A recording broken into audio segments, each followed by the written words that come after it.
Britain had defeated his army, they had burned his capital, and they had captured him and sent him into exile. But they had made one mistake.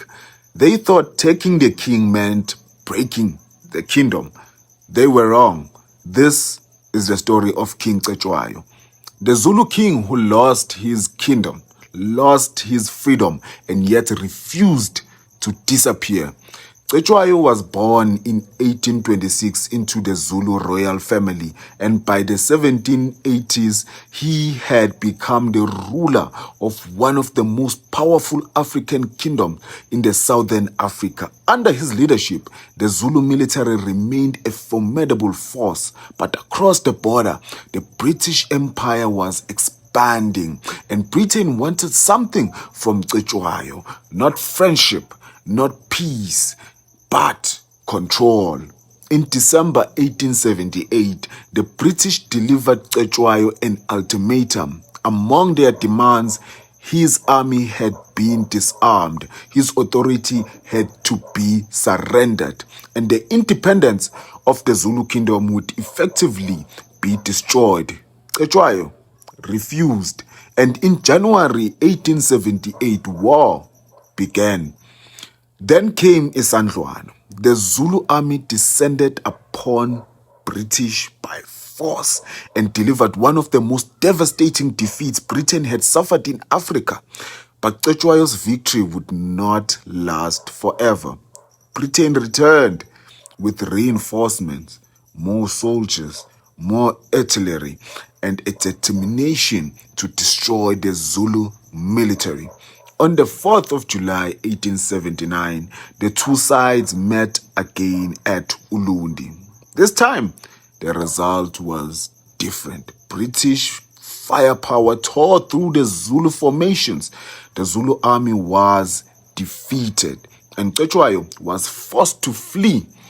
The British had won the war, but they still had one problem. They hadn't captured the king. For weeks, Cetshwayo remained on the run. The king of the Zulus was now a fugitive, but eventually, in August 1879, British forces found him in the Ngome forest. Cetshwayo was now captured. And then something happened that must have been humiliating for a man who had once commanded an entire kingdom. He was taken away from his homeland and sent into exile. Imagine this: a king without a kingdom, a warrior without a nation. Without its king, Cetshwayo was taken to the Cape. Imagine, the British believed his political power was finished, but Cetshwayo was not finished. He wanted his throne back, and he was prepared to go directly to the heart of the British Empire to ask for it.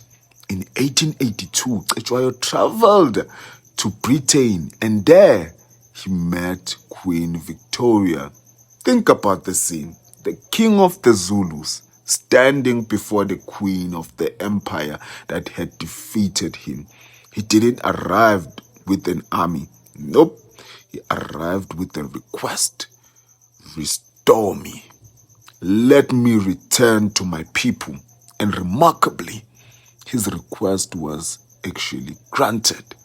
In January 1883, Cetshwayo returned to the Zululand. But there was a catch.